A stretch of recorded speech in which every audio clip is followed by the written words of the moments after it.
Richard Litchfield, Chief Exec at Eastside People, and a huge welcome to you. Thanks so much for joining us. It's super exciting to be here and to be able to share the results from what we think is the first ever kind of set of data from a group of charities that have been measuring and monitoring their environmental, social, and governance performance using a coherent approach.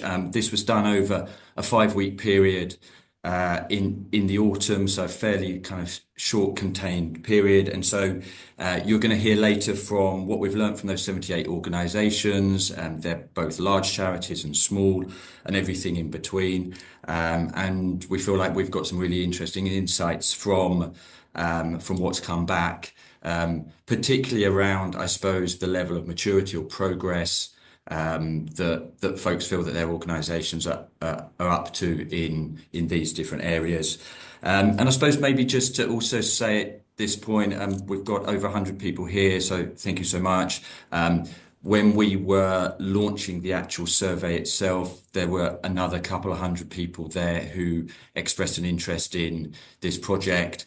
So it feels like that there's a really, I suppose, kind of interesting group of people who are interested in the topic, and not just charities, but also from funders and businesses and the public sector.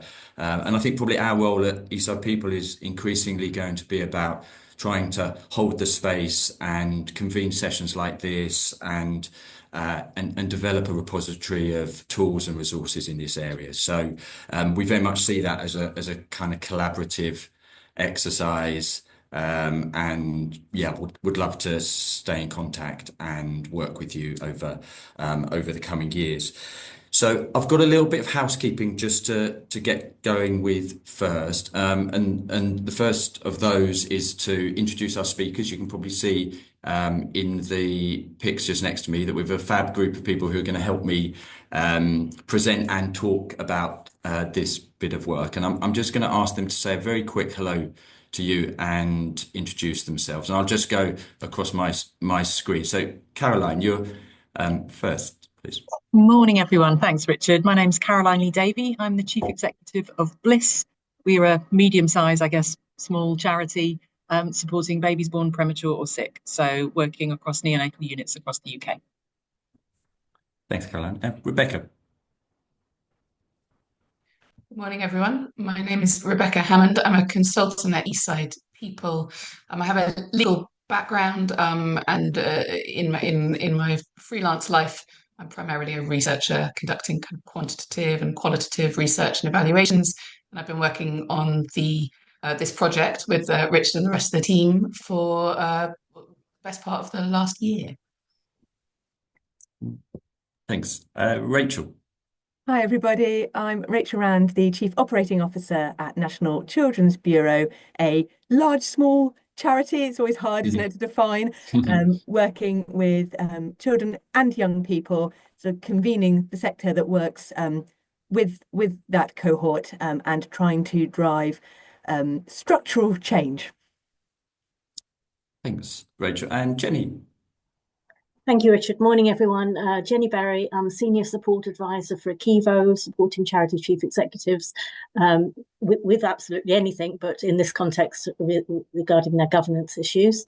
I also represent ACEVO on the Charity Governance Code Steering Group. Thank you. Thank you. Well, thanks so much for being here today. And I just wanted to also build on Jenny's comments there and do a quick shout out for ACEVO, who have been an excellent partner for us on this project. I know many of you who are chief execs will already be a member of ACEVO, but if you're not, do check out their resources. They offer a really high value membership service, and I think maybe we could put a link to their website on the in the chat. If you're interested, please go and have a look at that.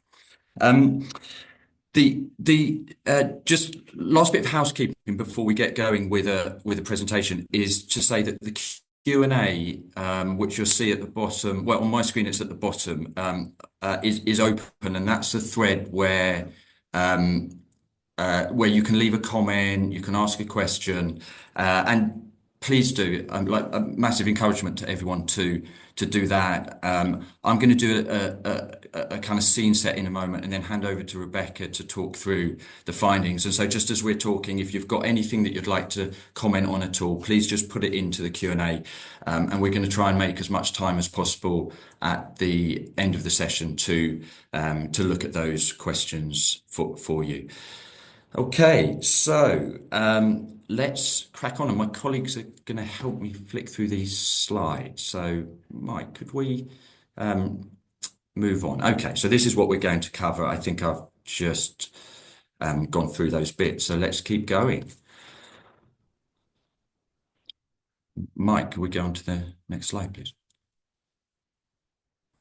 Okay, so any event that starts that titles itself with an acronym, I think, demands that it should start with a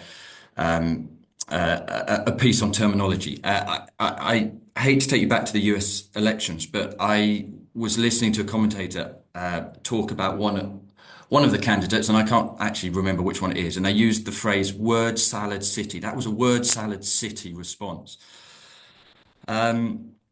And this topic is somewhat similar. So I've put up here just a set of different kind of phrases that I think fall under the environmental, social and governance banner. And things that probably have come up for you, you know, carbon, it could be carbon footprint or environmental audits or social value, or social impact, etc., etc. And I think for the purposes of today, the important thing to just recognize is that these are all doors that you can walk through into this topic.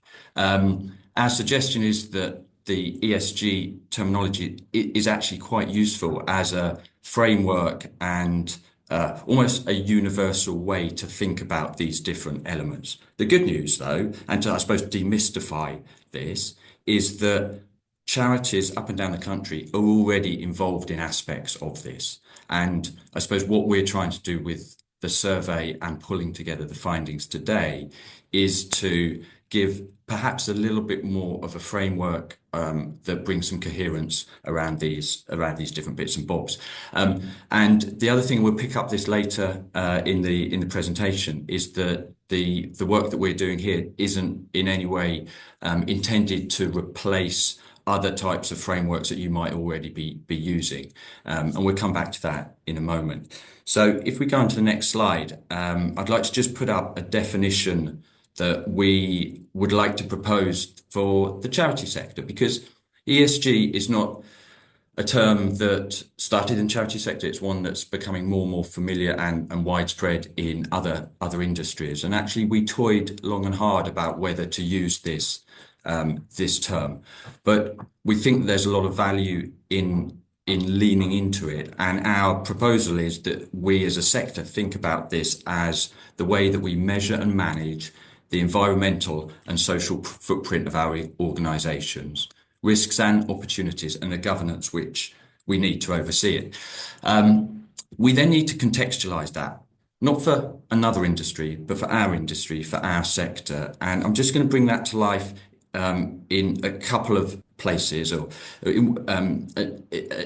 starting with the social bit of ESG. And in some ways, this is the most ambiguous, I think, or potentially confusing for charities, because the social mission is what we are. So essentially, the social part of ESG for charities is really focusing, we think, on core business, on the social mission. And so we'll talk about this later, and Rebecca, I think, will pick this up too, that we then contextualize this by looking at the workforce, because the workforce, as we know, is charity's biggest asset. And secondly, by the social impact measurement systems that we have. How do we measure and know that we are delivering on our mission? So that's a suggestion for a definition, and and I said, really important that we contextualize that. So if we can move on to the next slide, I'm just going to zoom out a little bit and just underline as briefly as possible just 4 reasons why I think charities and all not-for-profits should care about developing their environmental, social and governance practices.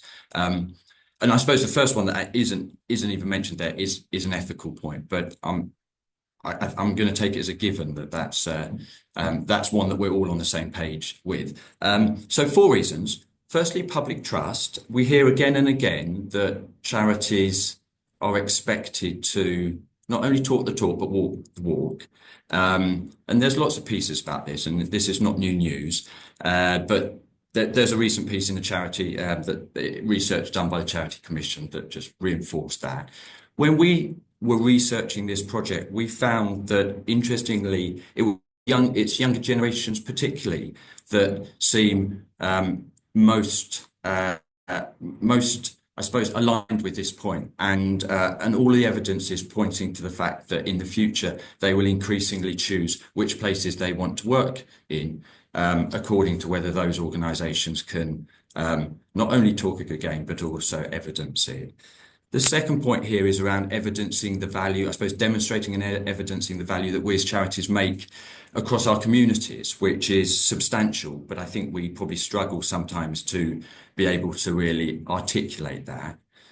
Thirdly, regulation. We know that there is going to be a stiffer regulatory environment in the future, and that could be around climate emissions, it could be around biodiversity targets, but there's also a lot of work being done in the private sector and the public sector about supply chains and a need to be able to demonstrate our social and environmental credentials. So if we're organisations that want to partner with the public sector or with businesses in the future, then that's going to be more important. And then there may even be a financial savings case to be made. We work with a lot of clients at Eastside People in the social housing supported accommodation space, and we're finding more and more opportunities there for investor save programs where organisations can improve their invest in improving their energy systems and make quite substantial savings. It won't be across the board, but there are definitely a fair number of charities that will be able to find a win-win in this area. Okay, and then I'm just going to wrap up this scene set for you on the next slide, please. Thanks, Mike. Just by explaining how Eastside People got involved in this project and a little bit of the development story. So about a year ago, myself, Rebecca, and a team of us set about trying to identify where there was a gap in the tools and resources and I suppose intel that charity leaders might have. We didn't start with a environmental, social and governance lens, but we did quite a lot of research working with charity CEOs, and this quote I think sums it up quite nicely, that one person told us that most of the tools out there are around environmental measures, but I always feel that they're designed for big organisations. I've been on the lookout for a couple of years. I haven't yet seen a tool that I think would be useful or a training package really. She went on to say, I do see that there's a gap. And we heard that again and again as we were talking to people. Mike, can we go on to the next slide? So having done quite a lot of stakeholder engagement, we then reached out to these dozen charities who acted as our early adopters over the summer 2024. A big shout out to them all. Thank you to them because they really helped us to road test a pilot survey and benchmarking tool. And on the back of that, and we can move on to the next slide, please. On the back of that, we were then able to launch the survey in the autumn. So 78 organisations participated in it over a 5-week window. So it was a pretty short window that was open, and we can talk a little bit more about that. We've got plans to make that a bit of a longer window in 2025. And you can see just from these headlines that we had the smallest organisation has a turnover income of 30k to the largest being over 150 million. And they covered many different sectors. And as a result of that, we're able to give you, we're able to aggregate the trends and insights and report back to you all on that today. And it's super exciting to be able to do that. So I'm going to hand over to Rebecca, who's going to run through the findings. And Rebecca, yeah, I think we've got about 15 minutes for this next bit before opening it up to Q&A. Thanks. Brilliant. Okay, thank you, Richard. So yes, for the next 15 minutes or so, I'm going to take you on a whistle-stop tour of our ESG survey. It is a whistle-stop, but we will cover to some extent how we designed it, why we designed it as we did, and then go into some of the key findings from the survey's first year. 15 minutes isn't that long. Hopefully it won't feel too long to listen to me for that amount of time. But there is a lot to do, so I'm going to move through it quite quickly. But everything I'm about to go through is included in the report that we're launching today with a lot more information and detail. Okay, so without further ado, Mike, the next slide, please. So firstly, why did we come up with, what we came up with? Well, what we landed on was something that we have a dual purpose. So there's the purpose there, organisations to assess progress, environmental impact, social impact, workforce and governance practices. But we did also want to capture insights for the sector to share as widely as possible in sessions like today in this report. So with those dual purposes in mind, we created what we think of as a developmental tool for organisations with features such as a sort of functionality so that organisations can complete it collaboratively by a team of colleagues and board members. All participating organisations have received a bespoke confidential report benchmarking their results against the full cohort of participants, along with an action plan template to support them to advance their ESG planning and activities. And we've also designed the survey to be annual, which Richard mentioned. So the hope and intention is that organisations can return to an updated version of the survey each year to record and reflect on their progress. And then finally, we designed this with charitable organisations of every size and purpose in mind. So in other words, we discovered that we'd set ourselves quite the challenge. And then from the next slide, this is what we came up with. So each of these blobs represents a section of the survey that you can work through. As you'll see, we started with some general questions about the participating organisations, and in ESG overview their ESG practices. And then you'll see that in environment, or the more cool term enviro, and social and governance are all divided into two parts. In general, part one is more inward looking and part two more external facing. So for environment, the part one section was looking at, or is looking at, organizations' environmental footprint, while part two is about participation in ecological action in the wider community. Richard spoke a little bit about the approach we took to the social impact part. So part one, looking at workforce practices. And then part two, a range of questions about sort of wider impact, including a focus on how organizations measure and evidence impact on beneficiaries in the wider community. And then in governance, following that same pattern, part one, looking at practices, and part two at reputation, accountability, and public trust. Okay, so on to the next slide. In each section, we asked participants to consider a series of statements and to rate each statement's importance to their organisation. So unhelpfully, I'm pointing at my screen, but what I'm trying to say is on the y-axis, you can see importance from none to very. And then on the x-axis, we then asked organisations to assess their activities and progress in relation to the statement, measured against a set of maturity, or what we have been calling progress ratings from starting out to advanced. This combination of materiality and maturity is the sort of essential foundation stone of our design and approach. And we haven't included them here, but we provided some, I think, really detailed guidance to support organisations to identify the most appropriate progress rating for them in each instant. Because a fundamental principle for us was that each maturity or progress rating would be as relevant and achievable for smaller organisations as it might be for larger ones. So the sort of the activity is to start at an organization's own starting point and apply these ratings to their own progress on their own terms in the context of what advanced would look like for an organization of their size in their location and their part of the sector, with some reference to the kind of wider context. Okay, so next slide, please. Now, here is an example of how we did this. So a sample question. So we have the statement at the top. And then firstly, organizations selected their materiality rating, their importance rating. And in the context of that, their progress rating. And for organizations that clicked advancing or advanced, it would trigger a best practice box. So organizations could also share with us some of their best practice on that, against that statement. And some of that best practice is then shared in our report as well. And finally, an opportunity to reflect in that open text box at the bottom, to reflect or account for or support their assessment against that statement.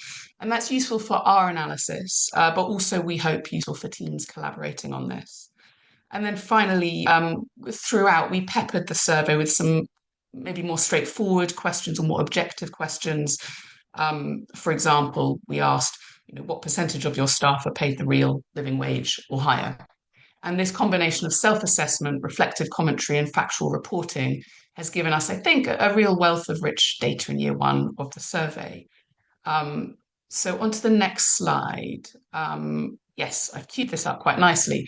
With that, I'm just going to jump in if that's okay. No, just simply to acknowledge, Chloe, thank you for the question, and we'll definitely come back to that. And just to give it as a reminder, I suppose, for folks, please do add a comment, any questions as they come to mind, and and pop them into the Q&A. That'd be great. Brilliant, thanks. Yes, so I am going to adopt more or less the same cantering pace through the next slides, but as I say, it's all there and much more in the report, and we will have time for questions as well. Okay, so onto the next slide, please. Our key findings. Well, our first headline is that ESG is a holistic concept. Does feel relatively new for the sector, something that's landed, as Richard was saying, from the US or the corporate world, perhaps. But at the same time, there is a real appetite to engage with it, to think in these terms and embrace what it has to offer. We saw that across organizations of all size. Although I should say that appetite was sort of to do so through a UK not-for-profit lens. Secondly, organizations care about the environment very much so, in particular, their own organization's footprint. But this is in general less important than social and governance concerns. That little asterisk, actually, in that middle bullet is just to acknowledge that 9% of the organizations that took part had an environment-focused mission. And they do sit somewhat outside of this finding, as you might expect, because they reported being sort of more advanced in this area. Our third, I think, kind of headline is around staff considerations, which is our collective term here for what organizations offer their staff and how they engage with their staff. So things like flexible working arrangements, staff forums, input, pay, benefits, safety, and well-being. On average, organizations rated statements in this section highest across the whole survey. That's both in terms of how important they consider them and also how advanced they rated themselves in terms of their maturity. Finally, I've just added a spotlight on EDI, part of Richard's word salad, because we also did thread questions on equity, diversity, and inclusion across the survey and drew these findings together in a spotlight section, which we will try and touch on if we have time at the end of this. Okay, so on to a little bit more detail of some of that. So this is an example, a sort of example of the findings and analysis that we have in the report. So here we've picked out findings on ESG strategy and reporting on the left, those two donuts. So you'll see that around a third of organizations told us they have some sort of ESG strategy at the moment. And what that means is about 2/3 don't. So something for discussion perhaps. And then that ESG reporting donut. So I thought this one was particularly interesting. 14% of organizations do no ESG reporting at all. And there was an option to tick, we do what is required of us. So 14% didn't select that, but selected that we don't do anything at all. And then at the other end of the spectrum, 26%, a quarter of our respondents, told us they're reporting on ESG, already doing so in a holistic way, providing detailed information in all areas, perhaps within a dedicated ESG section of their annual report. And then just on the right, for a bit of variety, there's a tracker where we asked organisations what external accreditations they were using and in which areas. Okay, so I'm going to move on, but hopefully this tempts you to go and look at the report in more detail. So on the next slide, we move on to environmental insights. I think often people just talk about carbon footprint when we're talking about environment. So I thought I ought to give it a particular name check, although we do go into a lot else in the report. But you can see we found that 68% of organisations aren't measuring their carbon footprint. That doesn't mean they're doing nothing, but they're doing that. And some accompanying insights on the right. And I just want to pull out that middle statement, the beginning of it. We know it's important, but we don't know where or how to start. That was a recurring theme in what organisations told us there. Okay, cantering on to the social impact findings on the next slide. So, as I mentioned, organisations rated staff considerations really highly. That graph on the, or that table rather on the left, I won't go into it, but essentially it demonstrates that. And it also demonstrates that of all the questions we asked throughout the survey, flexible work, our question around offering flexible work, received the most advanced ratings, but that section as a whole was quite far ahead of that across the rest of the survey. To counter that, we should point out that 26% of organisations, a quarter, told us that they were not paying all staff a real living wage. And in fairness, accompanied that with quotes that I think are emblematic. We do the best within our budgets, and a sentiment that the organisations can feel quite stifled as to what they're able to pay, but staff well-being and happiness is paramount, perhaps all the more in that context. Okay, moving on to the next slide. So now a couple of snippets from our governance deep dive section. I chose this because I just wanted to kind of show you that where we've spotted different trends among different cohorts of organisations, we've highlighted these in the report. So on the left, you can see against this statement, our board comprises members with a relevant balance of skills, diversity and experience. We've broken down our results by smaller organisations and larger organisations. And of course, to define what that means, in this context, we divided the dividing line was at a £1 million annual income. And what we found was that for larger organisations, this was strikingly more important. So 90% of them said that was very important. Smaller organisations, 53%. And there's a less marked, but still a discrepancy in that on that same trend when organisations rated their progress rating. And on the right, we have an accompanying statement, perhaps to explain some of what's going on there. All right, and then I'll jump on, since it is 10:30 and I promised to finish in 15 minutes, which gives me a further 2 minutes. So yeah, if Rebecca, you why don't we go for another 5 minutes on extremely this. generous. All right, thank you. That'll give me a chance to breathe. So I won't linger here, that said, but just to give you another kind of example of the sorts of insights that we gathered in some of our more objective questions. We asked a couple that related directly to the Charity Governance Code best practice, and here we have two. I keep saying donuts. I don't think that's the official term, but two donuts showing what larger organisations, in this case with $1 million+ turnover, said in response to these. Now, these are two sort of best practice, I guess, guidance recommendations in the Charity Governance Code. And it was interesting to see that 52% of those larger organisations hadn't done a recommended external review of effectiveness in the last 3 years. All right, let's move on, because I do want to keep a moment or two for the promised spotlight on EDI.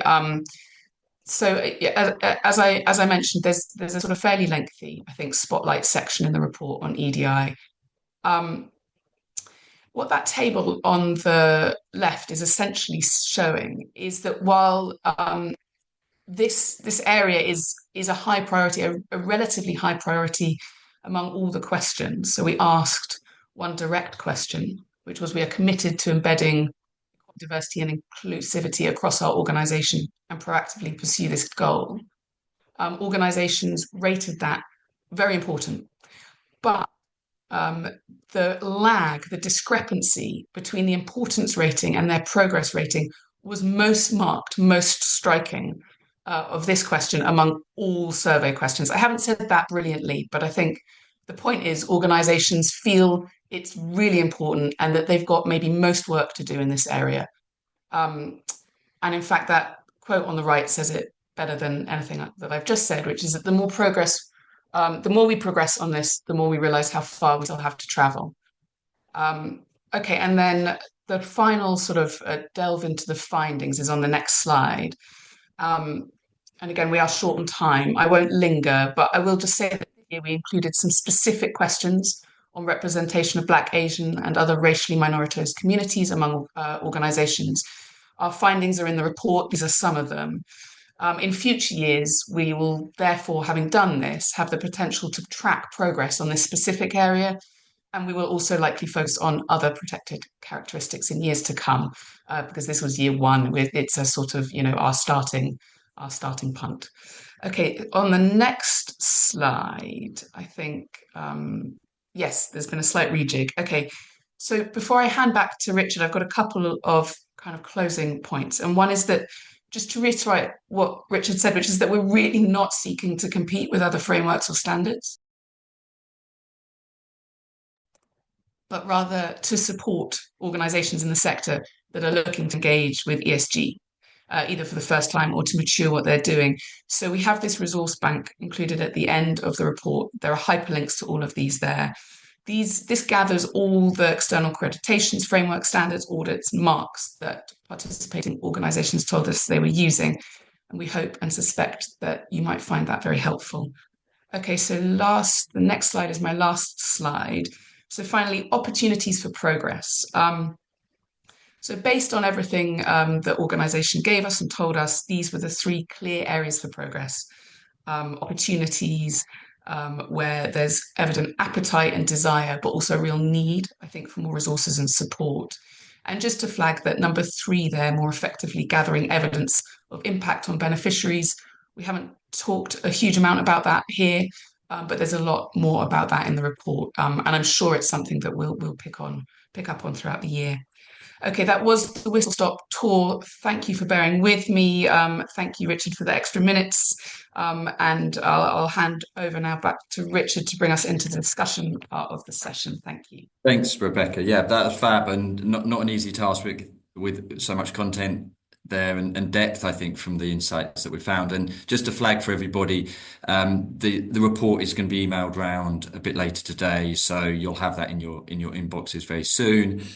And thank you for the questions. That's great. Keep them coming. We'll just speak now with Rachel, Caroline, and Jenny. We'll then go to the Q&A. If we don't get a chance to answer all your questions, we will respond in writing to them and send that round to everybody as well. So, folks, I think I'm going to bring in first of all Rachel and Caroline, please, who have undertaken the survey. So some our guinea pigs here. And I wanted to ask you both what the reasons were for you wanting your organisation to take the survey, please. Yeah, Rachel, do you want? Shall I start? Sure. Yeah, I think the survey arrived in quite a timely way for us, because we were doing quite a lot of thinking internally about how much importance we wanted to place on some of these pieces of work, and that tension between trying to deliver our core mission and being mindful about all sort of aspects of ESG. So we were looking to benchmark ourselves to understand where we were. We sort of knew we were meeting funder requirements, but we didn't want to get complacent. But equally, we wanted to make sure we weren't sort of wildly out of line. We looked at B Corp and we realised we couldn't sort of follow that as a charity. So this was really helpful in order to sort of assess ourselves internally. And actually what we found was the internal conversations it prompted to help us fill in the survey was probably the most valuable aspect of doing it.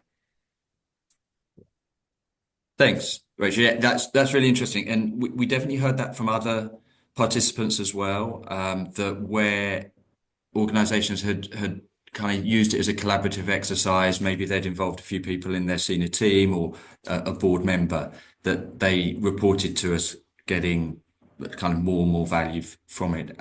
Interesting, you mentioned the B Corp point there. So I think one of our questions is about what's the connection between the survey and B Corp standards. And it was certainly something, I mean, just to Chloe, I think asked that question. So it's something that we're very open to try and find where those connections are between other standards that people are using. I have to say with the B Corp, we have heard that there are challenges with that in relation to being a charity. So Chloe, I don't know if that's something that's particularly in your wheelhouse, but if you wanted to pick up a further conversation about that, then please get in touch. Caroline, can I bring you in and ask you the same question for Bliss?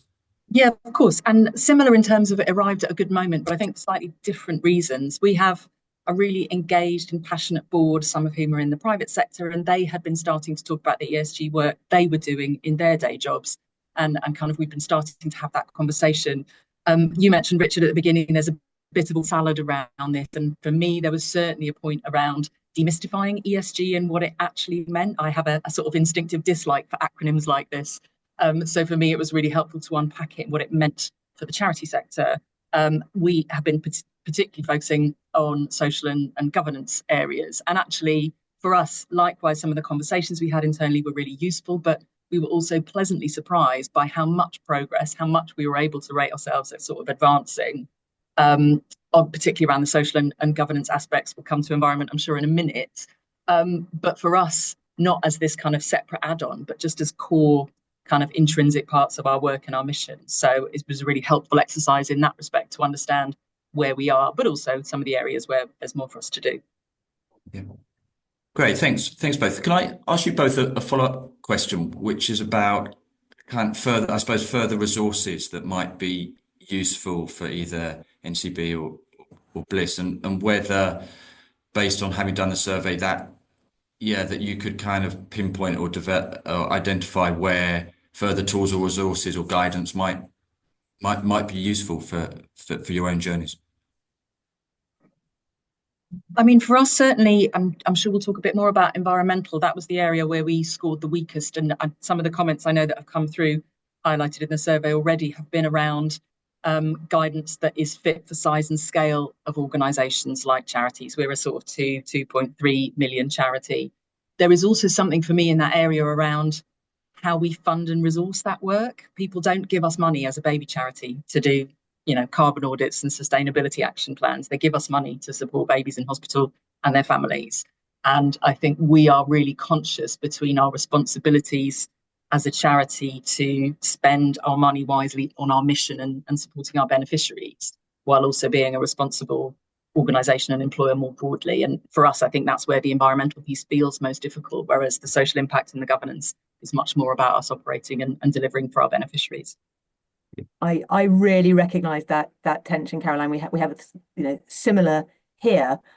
I think further resource that I would find really useful is this is a cohort of people within a sector who are all grappling with the same challenges. It would be crazy if we were all sort of inventing the wheel independently. So if there was a way to sort of share learnings, share experiences, someone's working with a consultant who's really great in a particular area, I think that sort of shared knowledge would be really helpful going forward. Thanks both. Yeah, that's really useful. We've got a poll around these same questions, and I'm just I think it'd be really nice to put that up for everyone to see what the audience would say to those same two questions. So hopefully you can see this on your screen. And the first question is, how do you think, given what you've heard, how do you think the survey could be of most value for your organisation? So that would be for the charities, those working for a charity who are in the room. And then the second one is that question that Caroline and Rachel just answered around which area are you most interested in accessing with resources for? And we'll certainly be doing our best at Eastside People to help with those resources and trying to convene a space around collaboration. So picking up Rachel's point. So I'm just going to put that out there and give everyone a few seconds just to have a go at answering that.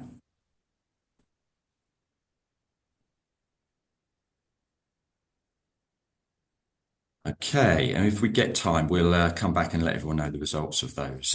So let's move on. Jenny, can I bring you into the conversation? I wanted to ask you, from your point of view, at ACEVO, you see obviously a lot of organisations you'll be working with are your members, and based on that, what did you find surprising or interesting about the results here? Thank you, Richard. Great presentation. Thanks for running us through it, Rebecca. I've had a read of the survey, but in haste. So it's been absolutely fascinating. So I'm looking forward to getting, having a much deeper dive into it. But I think what was interesting, and I suppose a bit surprising, is that I wasn't very surprised in terms of some of the results. So if you look at what we're hearing in ACEVO, we get asked a lot of the questions. So the things that you described there, and you put up a couple of the slides about the governance things, is what we're hearing all the time about very few engaging in external reviews, the length of time, length of terms of office not changing. Those kind of things are very familiar. So getting that out in the open and having a healthy comparison that can be revisited, I think is going to be absolutely key. I think a vague surprise, but a vague surprise that it's come out in the findings, but I'm not personally surprised by it, is where it got to the social side of things, that there were more answers and more dialogue about the workforce side of things, which I suppose was easier, if you like, for people to respond to. Everyone knows about that stuff. You know what you're doing internally in your organisation for that. And it is harder to get the impact measurement, which is what you've put in the findings. So it's nice to actually get that, all the well-being stuff is absolutely key. Be interesting. I mean, sort of a few years ago, that wouldn't have been quite the same, but I think it's definitely changed since before COVID, but certainly since COVID. And my interesting point there would be useful to, not asking you to do this, Eastside, but be useful at some point to compare the findings from some of the findings in other sectors as well. So just that kind of comparison, I think, would be quite interesting. Absolutely fascinated and really interested in the stuff about board development. We're all over that, so I think that's absolutely key. So yeah, a lot more to read, a lot more to find out, but that was my first summary. Thanks, Jenny. Yeah. Curious that you're not, I like the phrase, that you're not surprised and you're not surprised.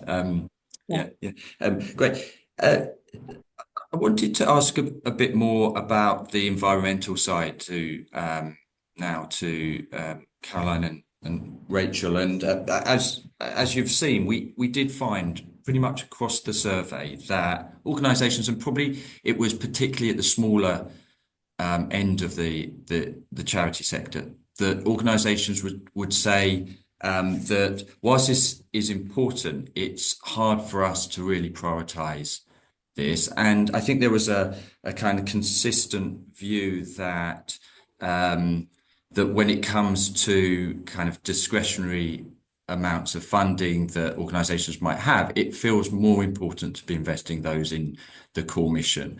The exception to all of that is that there's a group of environmental conservation focused charities who, as you can imagine, are a really interesting cohort within a cohort. And they, of course, answered that very differently. And I think that as a separate point, and when we're thinking about collaboration and knowledge sharing, we've got a group of real exemplars there, because it is their core mission that maybe the rest of us can look at and learn from. But so the question to you both was just, could you talk a little bit more about to what extent that resonates for your organisation, and perhaps where you are in your journey around measuring and monitoring your environmental impacts?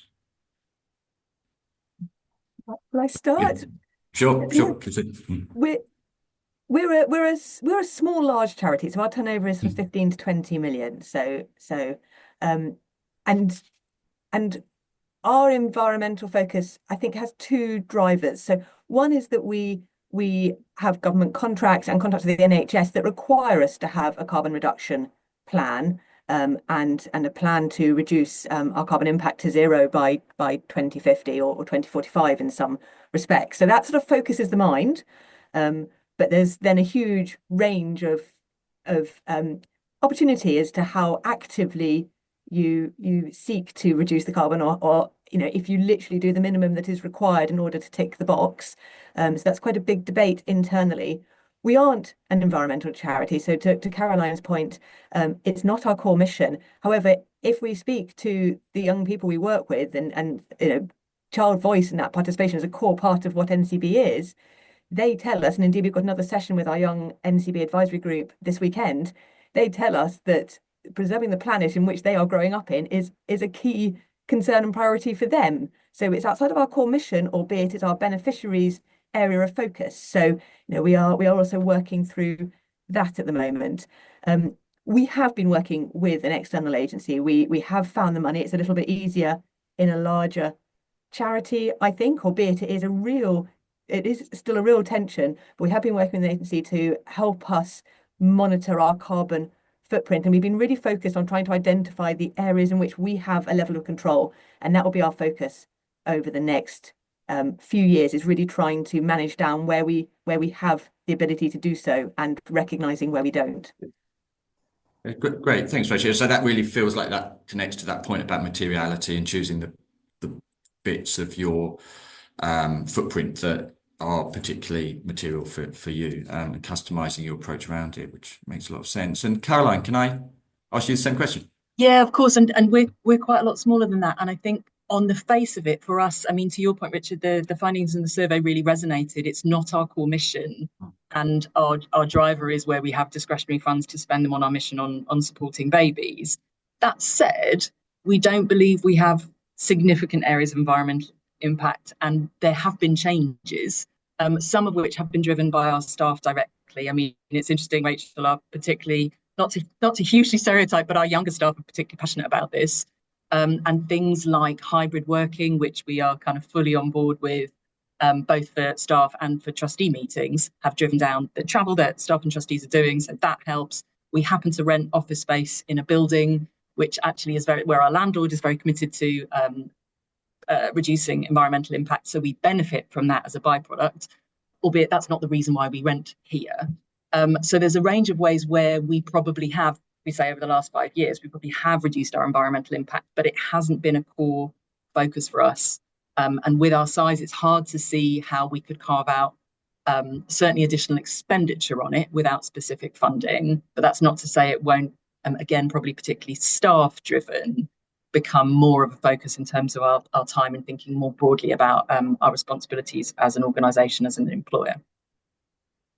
Yeah, thanks, Caroline. That's great. Yeah, super interesting. So there's a few questions coming through in the Q&A. Some are being answered. So thanks my team for doing that. And we'll just discuss a couple of them now. I just also wanted to flag that we've got a few announcements that I'll make at the hour to close off the session, and they're about the next survey dates, and inviting people to sign up to that. And there's an announcement around for funders particularly that might want to join a supporters network and be involved in the project. We'll go into a little bit more detail about that at when we wrap up, but we'll also put those links now into the chat. So if you do have to leave a little bit early, then please just take a look at those before we wrap up. So let me just pull out a couple of questions for us here, and I think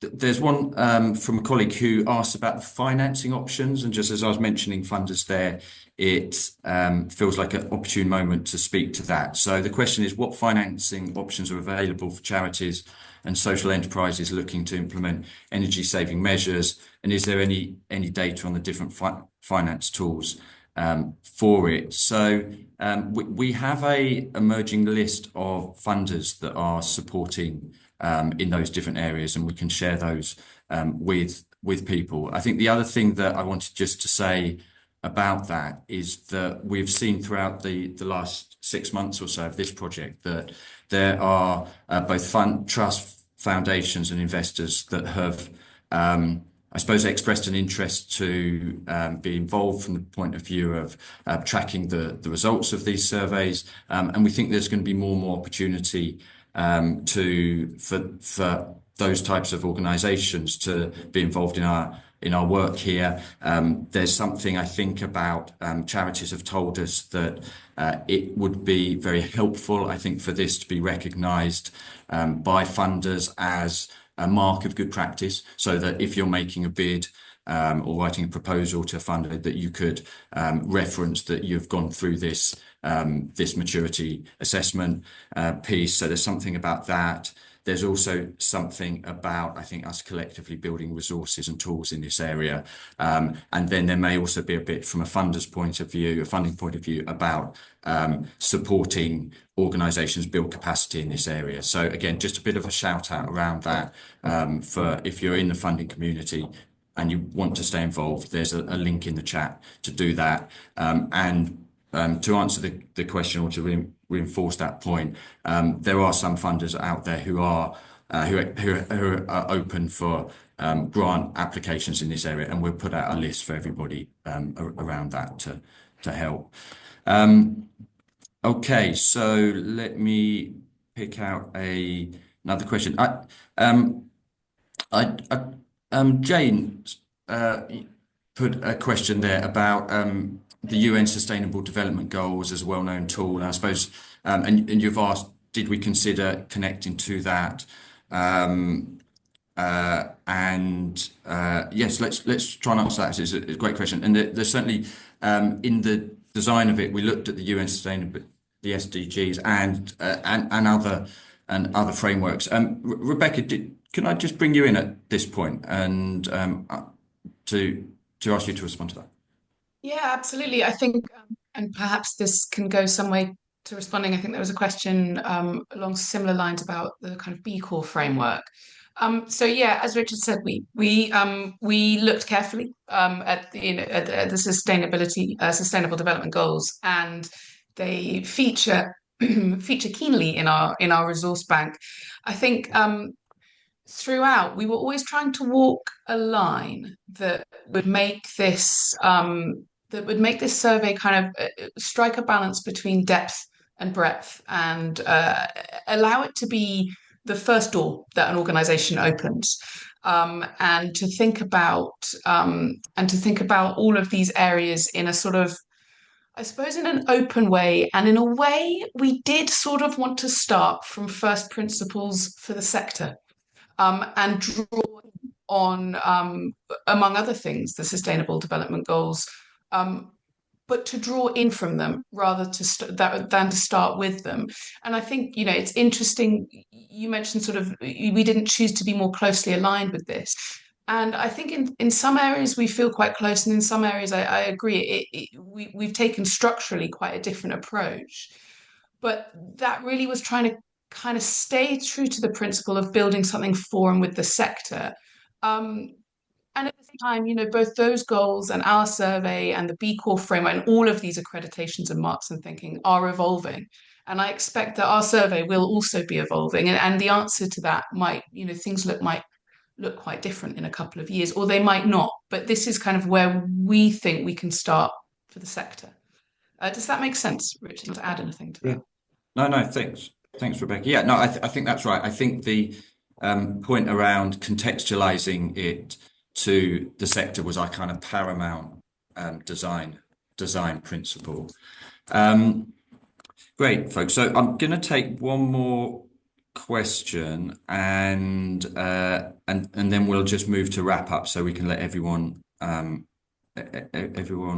leave at 11. So I think I'm going to take Tracy's question there about commissioners and contracts and funders, and is this going to be an increasing trend and linked to funding? It'd be interesting. I mean, Rachel and Caroline, maybe can I ask you that question actually first, and then I'll give a comment from my perspective. So I suppose let me just rephrase that slightly by saying that from an NCB or Bliss point of view, how important in the future do you think being able to demonstrate your environmental, social, or governance credentials will be to raising funding?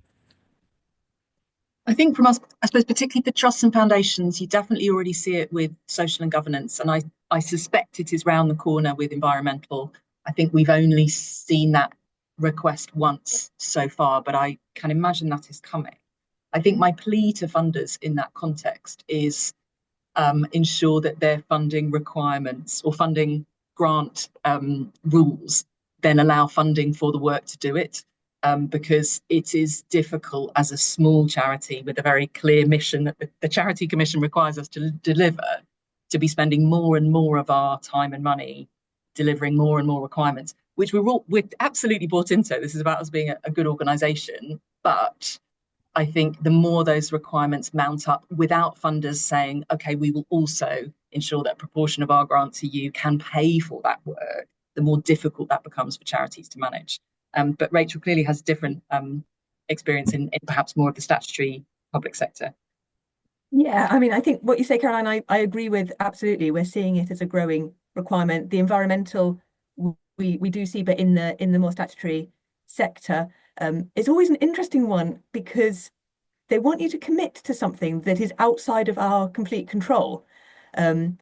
So I think my plea to add to yours to the funders is recognizing the art of the possible and recognizing the value of intent over and above sort of achieving zero carbon, which none of us can do at this point in time. So yeah, I think it is an increasing question from funders across the range. Yeah, thanks, Rachel. Yeah, that's super helpful. And add on from my side, I suppose was a bit of an eye opener for me during the course of this project over the last year was learning more about the regulation that corporates particularly are and public sector authorities are going to have to sign up to in the future.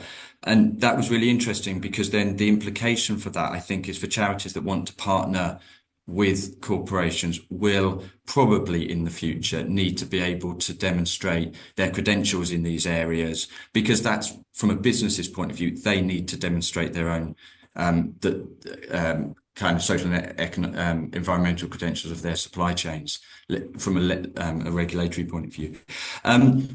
Folks, we're going to wrap up now because I never like a meeting going on for longer than we've said it will. Right. And I just wanted to wrap up with a few announcements. I think we've got a slide, Mike, if we could pull that up for everybody. Well, firstly, a big thank you to everybody being here today, and thank you so much to our speakers, Rachel, Caroline, and Jenny and Rebecca. That's been really fab. We are going to, as mentioned, sorry if we haven't got around to answering your question, but we will answer all the questions and send that round to everybody. The next survey in 2025 will be opening from May the 27th to July the 25th. So that's a 9-week window, and we've been taking some feedback about the benefits of extending it a bit more to give more people the opportunity to complete the survey. We've shifted it a little bit forward in the year because we think that in the long run that will be a better part of the year for everybody, and it will mean that having done the survey, organisations will be able to then use it in their annual reporting. Having said that, if we also recognise that because this is going to mean a shorter space between organisations filling it out in year 1 and year 2, that there will be ways that we're looking at different options around that, including organisations being able to put their year 1 survey into year 2. But we'll let you all know about that. The key point though, May the 27th to July the 25th. And if you'd like to sign up for that next survey and get updates from us on this topic, then there's a link there, and please just click on it. Eastside People also offer wider advice. We have an environmental social team of advisors. So if you wanted further support on either independent assessments, action plans, targets, training, or sustainability reports, then please just let us know. Again, there's a link there. And we've also mentioned about that there's an opportunity for funders and corporates. And other actors that see themselves as partnering with charities on a journey around environmental, social, and governance activities to join a network of supporters. And if you're interested in that and would like to explore that more, then please just send me an email at richard@eastsidepeople.org. Okay, so folks, that just leaves me to say a really big thank you to you all, and wish you a great day. Thanks, folks.